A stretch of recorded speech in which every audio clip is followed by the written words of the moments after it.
Hello everyone. I Nisha welcomes you all at your own channel Toppers Launch. I hope you all are doing fine and are safe at your place. And also I know you all are preparing very well for your final exams. और उम्मीद करती हूँ आप सब बहुत ही अच्छी तरीके से एग्जाम्स की प्रिपरेशन कर रहे हैं। और आज हम इसीलिए डिस्कस करेंगे क्लास 8 का एक बहुत ही इंपॉर्टेंट टॉपिक जो कि है एल्जेब्रिक एक्सप्रेशंस एंड आइडेंटिटीज।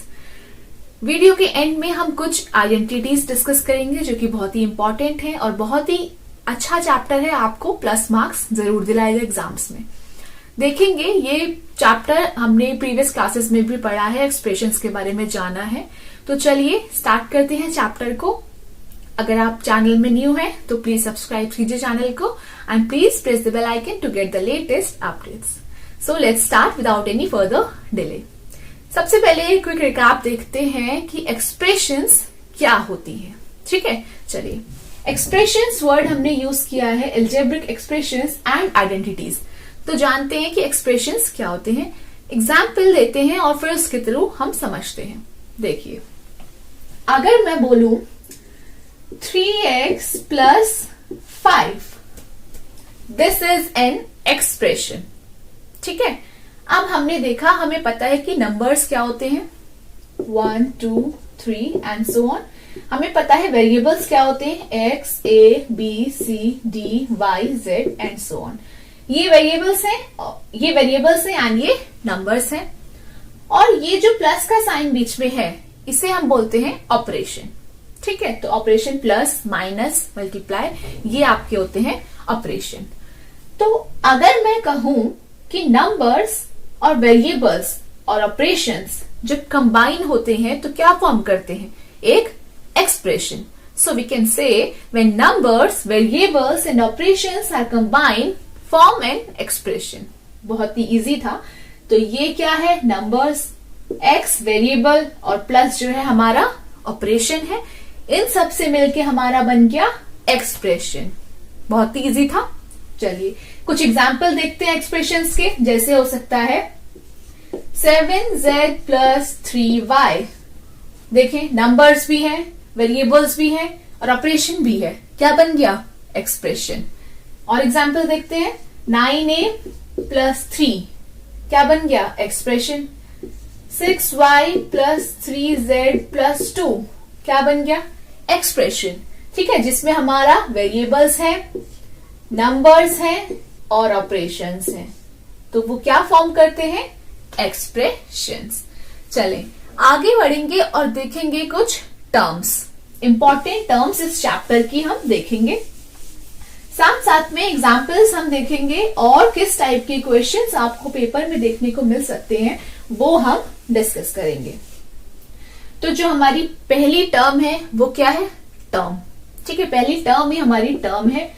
दूसरा हम देखेंगे कि फैक्टर्स क्या होते हैं और फिर हम देखेंगे कोफिशिएंट क्या होते हैं। चलें सबसे पहले जानते हैं टर्म क्या होती है। जब हमने एक्सप्रेशन जाना, एग्जाम्पल लेते हैं 3x plus 5। मैंने बताया था कि ये एक एक्सप्रेशन है।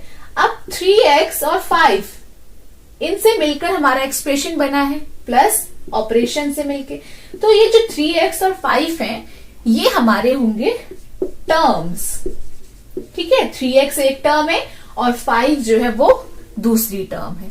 तो हम कह सकते हैं जब टर्म्स कंबाइन होती हैं तो वो क्या फॉर्म करती हैं, एक एक्सप्रेशन फॉर्म करती हैं। ठीक है, तो 3x और 5 क्या हो गए, टर्म हो गए। और एग्जाम्पल देखते हैं और अच्छे से समझते हैं। 6a plus 3, इसमें बताएं टर्म क्या है। अब 6a एक टर्म है और 3 दूसरी टर्म है, तो दोनों मिलके क्या बनी, एक्सप्रेशन। तो 6a और 3 जो है वो हमारी टर्म है। और देखते हैं 9z plus 3y plus 4, कौन कौन सी टर्म है, ये एक टर्म है 9z, 3y टर्म और 4 टर्म। तो ये हमारा था टर्म। नेक्स्ट देखेंगे फैक्टर्स क्या होते हैं।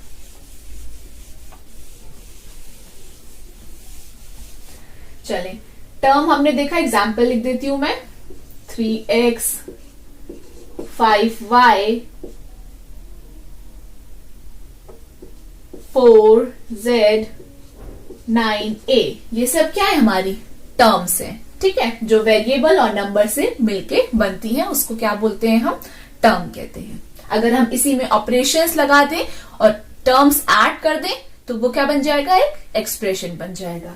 अब देखिए ये जो टर्म है, अगर मैं कोई टर्म उठाऊं इसमें से, लाइक 5y, तो 5y कैसे बना, 5 और y, 5 को मैंने मल्टीप्लाई किया y से, तो क्या मेरा फॉर्म हुआ, 5y फॉर्म हुआ। तो 5 और जो y है ये क्या है 5y के, ये है फैक्टर्स। क्या बोल सकते हैं हम, 5y में फैक्टर्स क्या होंगे, 5 होगा और y होगा। अब देखिए 4z है फॉर एग्जाम्पल, तो 4z कैसे बना है हमारा, 4 इंटू z, अगर पूछे 4z के फैक्टर्स बताएं तो क्या होंगे, 4 और z। 13xy, इसके फैक्टर्स आपसे पूछा जाए तो क्या बोलेंगे आप, 13 हुआ, x और y, इन सबसे ही मिलके बना है 13xy, तो 13xy में क्या फैक्टर्स हुए, 13 हुआ, एक x हुआ और एक y, ठीक है। तो ये हमारे होते हैं फैक्टर्स। जैसे 3xy, तो इसमें हमारे फैक्टर्स क्या होंगे, 3 होगा, x होगा और y, ठीक है, इन तीनों से मिलके हमारा क्या बना, 3xy। नेक्स्ट टर्म देखते हैं, कोफिशिएंट। कोफिशिएंट क्या होता है, जो वेरिएबल के साथ जो नंबर होता है हमारा, उसको हम बोलते हैं कोफिशिएंट, ठीक है। जैसे 16a, वेरिएबल क्या है हमें पता है, a हमारा वेरिएबल है, तो वेरिएबल के साथ कौन सा नंबर है, 16 नंबर है, तो कोफिशिएंट क्या होगा, 16, ठीक है।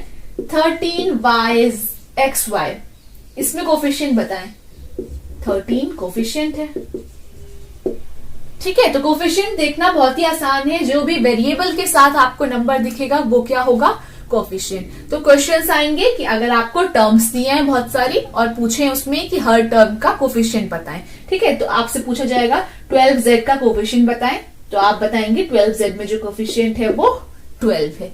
तो इस तरीके के क्वेश्चंस आपसे पूछे जा सकते हैं कोफिशिएंट के रिगार्डिंग।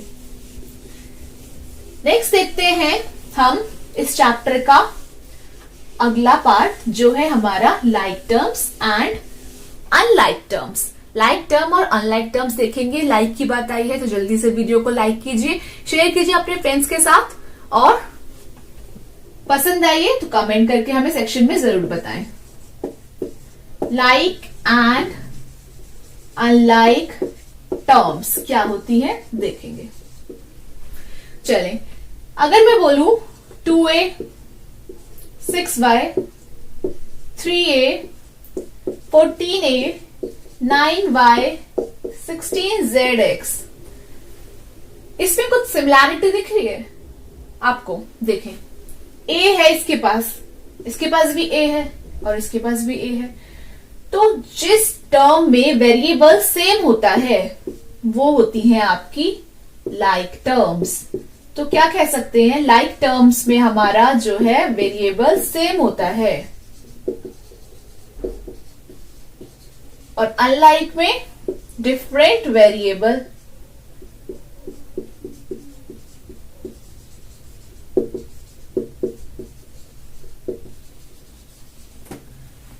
लाइक टर्म्स यानी कि सेम वेरिएबल जिस भी टर्म की होंगी वो टर्म्स होंगी लाइक टर्म्स, और जिनकी डिफरेंट वेरिएबल्स होंगी वो टर्म्स होंगी हमारी अनलाइक टर्म्स। तो क्वेश्चंस कैसे आएंगे फटाफट से देखते हैं, और बहुत ही इजी टॉपिक है, बहुत ही अच्छा चैप्टर है, बहुत ही स्कोरिंग चैप्टर है, क्योंकि इतना कुछ इसमें हार्ड नहीं है, और आप वीडियो को एंड तक जरूर देखें और आपको बहुत ही आसानी होगी क्वेश्चंस सॉल्व करने में, क्विकली सॉल्व कर पाएंगे।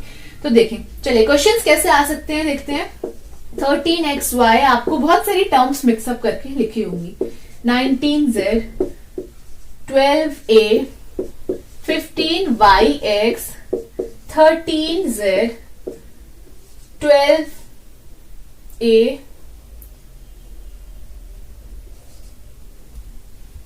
14az 16ab। अब आप बताएं, इसमें लाइक टर्म्स पूछ लेंगे, ठीक है। तो आपको क्या देखना है, आपको देखना है वेरिएबल, तो नजर डालें वेरिएबल पे और फटाफट देखें कि वेरिएबल किस किस टर्म का सेम वेरिएबल है। अब देखें xy क्या वाई एक्स और एक्स वाई सेम है? हाँ जी, बिल्कुल सेम है। अगर मैं 3 इंटू 4 लिखूं और 4 इंटू 3 लिखूं तो बताएं, 3 इंटू 4 12 और 4 इंटू 3 भी 12 होता है। तो क्या x और y x सेम होंगे? सेम होंगे, है ना। तो ये हमारा लाइक टर्म्स में आ जाएंगे। ठीक है, तो एक तो बन गया हमारा 13xy और 15yx, क्योंकि इनके जो वेरिएबल्स हैं वो दोनों सेम हैं। और देखिए कुछ नजर आ रहा है कि जिसका वेरिएबल आपको सेम दिख रहे, देखिए 12a है और यहां पर भी हमारा 12a ही आ गया, इसको चले कर देते हैं 19a। तो 12a और 19a, देखें दोनों का जो वेरिएबल है वो a है, तो दूसरा हमारा लाइक टर्म हो गया 19a एंड 12a। और कोई लाइक टर्म देखें, चलिए 13z और 19z, ये भी हमारा क्या है, एक पेयर है लाइक टर्म का। तो लाइक टर्म्स हमने देखे जिनका वेरिएबल सेम होता है। और ये इंपॉर्टेंट चीज देखी हमने कि अगर एक्स वाई और वाई एक्स अगर वेरिएबल आगे पीछे लिखे हैं पर वेरिएबल सेम है तो वो भी हमारी काउंट होगी लाइक टर्म्स में। ठीक है, इसकी एग्जांपल जैसे अगर मैं बोलूं 4ab या मैं बोलूं 5ba, तो a भी बोले या ba बोले, है तो दोनों सेम वेरिएबल। इसके पास भी a है, इसके पास भी a है, इसके पास b है और इसके पास भी b है, तो ये दोनों वेरिएबल्स भी सेम है। तो ये दोनों टर्म्स हमारी आएंगी लाइक टर्म्स में। अब वहीं अनलाइक टर्म्स जो बची, जैसे 4az, कोई 4az नहीं है, 16ab भी हमारे पास कोई नहीं है, तो जिनका वेरिएबल डिफरेंट होता है वो हमारी आएंगी अनलाइक टर्म्स में। ओके, चलिए ये जाना हमने लाइक टर्म्स के बारे में और अनलाइक टर्म्स के बारे में। तो क्वेश्चंस आपका इसी तरीके के आ सकते हैं कि आपको बहुत सारी टर्म्स दे देंगे और आपको डिफरेंशिएट करना होगा कि बताएं लाइक टर्म्स कौन सी हैं और अनलाइक टर्म्स कौन सी हैं। चलिए आगे बढ़ते हैं और देखते हैं नेक्स्ट पार्ट। कुछ इंपॉर्टेंट टर्म्स हैं हमारी अभी, monomial, binomial, trinomial and polynomial. अब ये 4 टर्म्स हैं, इतना बड़ा बड़ा नाम क्या होता है, monomial, binomial, trinomial and polynomial. Term देखा हमने, एक्सप्रेशन देखा हमने, तो जो सिंगल टर्म, ठीक है, जिसमें सिर्फ जो एक सिंगल टर्म होती है यानी कि वन टर्म, वो हमारा आता है मोनोमियल। ठीक है, example 5y is a monomial, 13x monomial, 9ab monomial, 9c monomial। ये सारे वन टर्म है, कोई एक्सप्रेशन यूज नहीं हो रहा है, कोई ऑपरेशन यूज नहीं हो रहा है और सिर्फ एक ही टर्म है हमारे पास, तो वो हमारी होगी मोनोमियल। बाइनोमियल वन टर्म, तो यहां हमारी आ जाएंगी 2 टर्म्स। जब हमारे पास 2 टर्म्स आ जाती हैं तो उसको हम बोलेंगे बाइनोमियल। एग्जाम्पल देखते हैं 6x + 3। अब देखें ये एक टर्म है और ये एक टर्म है। अभी हमने देखा था कि एक्सप्रेशन कैसे फॉर्म होता है, 2 टर्म से मिल करके हमारा एक्सप्रेशन फॉर्म होता है। तो जब 2 टर्म हमारी आ गई तो उसको हम बोलेंगे बाइनोमियल। और एग्जाम्पल 9a + 3b, 2 टर्म यहां पर भी आ गई, क्या हुआ, बाइनोमियल। ठीक है, ट्राइनोमियल 3 टर्म्स। एग्जाम्पल देखते हैं 6x + 3y + 4। अब देखिए 3 टर्म्स आ गई, एक टर्म 6x, दूसरी 3y और थर्ड हमारी 4। तो जब हमारे पास 3 टर्म्स आ जाती है तो उसको हम बोलेंगे ट्राइनोमियल। और एग्जाम्पल देखते हैं 9b + 3x + 9। यहां भी हमारी 3 टर्म्स आ गई, 9b, 3x और 9। तो जब 3 टर्म्स होती हैं तो वो ट्राइनोमियल। अब पॉलिनोमियल क्या होता है, 4 टर्म्स होती हैं पॉलिनोमियल? बिल्कुल भी नहीं। अगर आप सोच रहे हैं 1 टर्म, 2 टर्म, 3 टर्म और अब पॉलिनोमियल में 4 टर्म्स, तो नहीं। हाँ, 3 टर्म्स से ज्यादा टर्म्स जितनी भी होंगी वो सारा हमारा आएगा पॉलिनोमियल में। ठीक है, तो पॉलिनोमियल हमारा होगा any number of terms more than 3। अगर मोर देन 3 नहीं होगा तो हमारा इन तीनों कैटेगरीज में से किसी कैटेगरी में आ जाएगा, लेकिन 3 से ज्यादा है तो हमारा क्या होगा, वो आएगा पॉलिनोमियल में। ठीक है, क्योंकि अगर 3 टर्म्स है तो वो ट्राइनोमियल हो गया, 2 टर्म्स है तो बाइनोमियल और 1 टर्म तो मोनोमियल। तो पॉलिनोमियल के एग्जाम्पल देखते हैं। 3x² plus 9y plus 4 plus 5z। अब देखिए कितनी टर्म्स है, 3x², 9y दूसरी, 4 और 5z। तो ये 4 टर्म्स हमारे पास आ गई और मैंने बोला 3 टर्म से ज्यादा होती है तो वो हमारा आएगा पॉलिनोमियल में। तो 3 टर्म से ज्यादा टर्म है, ठीक है, पॉलिनोमियल हो गया। आप क्वेश्चंस देखते हैं कि कैसे क्वेश्चंस आपको मिलेंगे। आपको बहुत सारे टर्म्स और एक्सप्रेशंस दे देंगे और उसमें से कैटेगराइज करने को बोल सकते हैं कि बताएं कौन सा कैटेगरी में मोनोमियल का है, बाइनोमियल कौन से हैं, ट्राइनोमियल कौन से हैं और पॉलिनोमियल कौन से हैं। या आपको एक पर्टिकुलर कैटेगरी को सिलेक्ट करने के लिए बोला जा सकता है कि इतनी सारी एक्सप्रेशंस या टर्म्स हैं, इसमें से आप बताएं ट्राइनोमियल कौन से हैं। चलिए एक एग्जाम्पल के थ्रू देखते हैं हमको एक सिंपल सा क्वेश्चन जिसमें हम कैटेगराइज करेंगे चारों टर्म्स को। मैं कुछ एक्सप्रेशंस या टर्म्स यहां पे मेंशन करूंगी जिसमें से हम देखेंगे, ठीक है। चलिए 14x x plus 3y plus 4, 19ab 3x² plus 4, 16x plus 5y plus 4 plus 9z, 13a² plus 14b plus 5, 6a plus b, 12y plus 3 plus 9c। चलें अब देखते हैं सबसे पहली term 14zx plus 3y plus 4। चलें टर्म्स काउंट करेंगे। हमें क्या करना है, हमें करना है फर्स्ट स्टेप फॉलो करना है टर्म्स काउंट। एक टर्म, दूसरी टर्म, तीसरी टर्म, 3 टर्म बोले तो ट्राइनोमियल। दूसरे में चलते हैं, कितनी term, single term, monomial. 3x² plus 4 2 term मतलब binomial. 1 term, 2 term, 3 term, 4 term यानी कि 3 टर्म से एक्सीड हो रहा है तो polynomial. 1 term, 2 term, 3 term, 3 terms तो हमें पता है trinomial. 6a plus b 2 terms binomial. 12y 3 plus 9c 3 terms तो बोले ट्राइनोमियल। ठीक है, तो ये आपका आ सकता है कि कैटेगराइज कीजिए कि कौन सी टर्म है। चलिए आगे बढ़ते हैं, देखेंगे कुछ ऑपरेशंस जैसे कि एडिशन, सब्ट्रैक्शन और multiplication using these monomial, binomial, polynomial and trinomial. ठीक है, एडिशन देखते हैं सबसे पहले कि एडिशन कैसे करेंगे। अब एल्जेब्रिक एक्सप्रेशंस में एडिशंस आ गया। अब हमें पता है 4 प्लस 3 प्लस 5 कैसे करते हैं, 400 प्लस 200 आ जाएगा, वो भी हम कर लेंगे। पर ये एक्सप्रेशंस और एल्जेब्रिक एक्सप्रेशंस कंबाइन अगर हो जाए, नंबर्स के साथ वेरिएबल आ जाए, तो एडिशन कैसे करते हैं ये हम देखेंगे इसमें, एडिशन ऑफ एल्जेब्रिक एक्सप्रेशंस में। तो चलिए एक एग्जाम्पल लेते हैं और उसको ऐड करके समझते हैं कैसे ऐड करेंगे। ठीक है, तो 2 मैं एक्सप्रेशंस ले लेती हूं।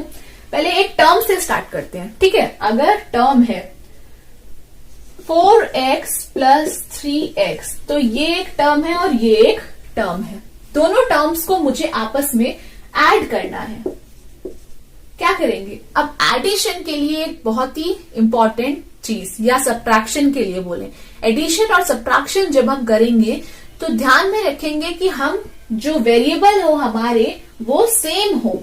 हम सेम वेरिएबल को ही सब्ट्रैक्ट या ऐड कर सकते हैं। तो देखिए हमारे यहाँ पे वेरिएबल दोनों सेम है, 4 के साथ भी x है और 3 के साथ भी x है। तो 4 प्लस 3 हम कर देंगे कितना, 7। आंसर आ जाएगा 7x। सिंपल। हमने देखा वेरिएबल सेम जहां होते हैं वहां हम फटाफट से अपने नंबर्स को ऐड करेंगे और सेम वेरिएबल रखेंगे तो आंसर हमारा आ जाएगा 7x। अब देखते हैं जैसे 12a प्लस 5a। देखें हमारा वेरिएबल दोनों में a सेम है तो 12 प्लस 5 17a। ठीक है, हमने ध्यान में रखना है कि हमारा वेरिएबल सेम हो तो हम उसको ऐड और सब्ट्रैक्ट कर सकते हैं। ठीक है, अब क्वेश्चंस आपको आएंगे कि ऐड 12ab प्लस 5b।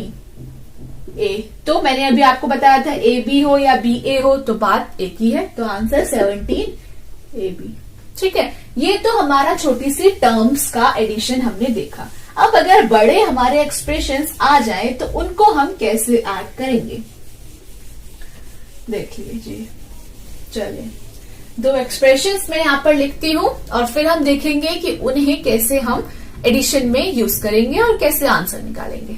देखिए 12xy प्लस 3z